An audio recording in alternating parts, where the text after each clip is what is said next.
सुप्रभात। आज हम सभी कक्षा 8वीं के विद्यार्थी आप सभी के सामने हमारी हिंदी व्याकरण की पुस्तक के पाठ 1 भाषा, लिपि, बोली तथा व्याकरण से एक्टिविटी प्रस्तुत करने जा रहे हैं।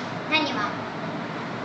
भाषा वह साधन है जिसके द्वारा मनुष्य अपने मन के विचारों को बोलकर अथवा लिखकर प्रकट करता है। धन्यवाद।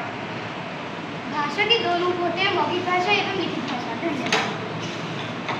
लिखित भाषा, जब हम अपने मन के भावों या विचारों को लिखकर प्रकट करते हैं उसे लिखित भाषा कहते हैं, जैसे पत्र, समाचार आदि। मौखिक भाषा, जब हम अपने मन के भाव अथवा विचारों को मुझसे बोलकर प्रकट करते हैं उन्हें मौखिक भाषा कहते हैं, जैसे रेडियो, टेलीविजन आदि। धन्यवाद। लिपि, भाषा के बोलने के ढंग को लिपि कहते हैं, जैसे देवनागरी, गुरु के रूप पर अथवा फारसी। धन्यवाद। बोली, बोले जाने वाली भाषा का स्थानीय रूप बोली में लगता है। भाषा बोली मतलब बोली में साहित्य रचना नहीं होती है और भाषा में साहित्य रचना होती है। बोली, इसमें इसका क्षेत्र सीमित रहता है और भाषा का क्षेत्र विस्तृत है। बोली, सरकारी कामकाज में इसका प्रयोग नहीं होता और भाषा में सरकारी कामकाज में इसका प्रयोग होता है। उदाहरण के लिए बोली में छत्तीसगढ़ी, राजस्थानी आदि और भाषा के लिए अंग्रेजी, हिंदी आदि। व्याकरण शब्द भी व्याकरण के योग से बना है, जिसका अर्थ है भली बातें समझना। व्याकरण के अंतर्गत वे नियम आते हैं जिसके द्वारा हम भाषा को शुद्ध रूप से लिखना, पढ़ना व बोलना सकते हैं। धन्यवाद।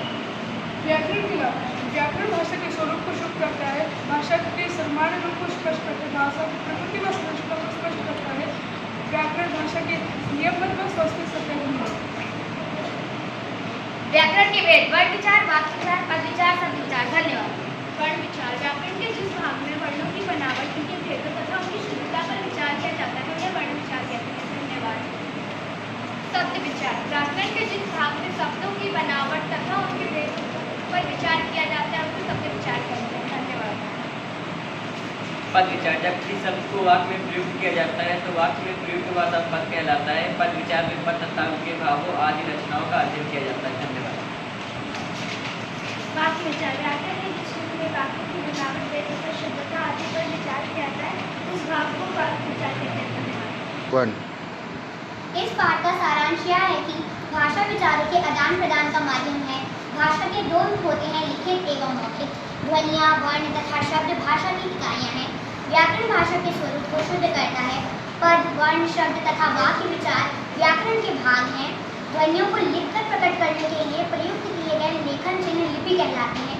बोली भाषा का क्षेत्रीय रूप है तथा हिंदी भारत की राजभाषा है। धन्यवाद।